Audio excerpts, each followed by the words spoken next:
Welcome to trendy TV. Rebel star గా తనకంటూ ఒక ప్రత్యేకతను చాటుకున్న ప్రభాస్ ఇప్పుడు సలార్ సినిమాతో హంగామా చేస్తున్నాడు. ప్రస్తుతం ఎక్కడ చూసినా ఆయన హవానే నడుస్తుంది. ఇక ఇప్పటికే ఈ సినిమా 5 రోజుల్లో 600 కోట్ల కలెక్షన్స్ ని రాబట్టింది.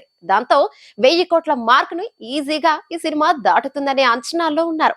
కాబట్టి ఈ సినిమా తప్పకుండా 1000 కోట్ల మార్క్ ను ఈజీగా దాటుతుందని సినీ మేధావులు సైతం మంచి కాన్ఫిడెంట్ తో ఉన్నారు. అయితే ఇక ఇదిలా ఉంటే ఈ సినిమాలో రాధా రామ క్యారెక్టర్ ని పోషించిన శ్రేయారెడ్డి గురించి ఇప్పుడు పాన్ ఇండియా రేంజ్ లో చర్చ జరుగుతుంది. ఇక ఆమె పోషించిన పాత్ర ప్రభాస్ తర్వాత ఈ సినిమాలో హైలైట్ అవ్వడంతో ఈమెకు పాన్ ఇండియా రేంజ్ లో సూపర్ సక్సెస్ వచ్చింది. ఇక ఆమె ప్రస్తుతం పవన్ కళ్యాణ్ చేస్తున్న ఓజీ సినిమాలో కూడా తనదైన రీతిలో క్యారెక్టర్ ని పోషిస్తుంది.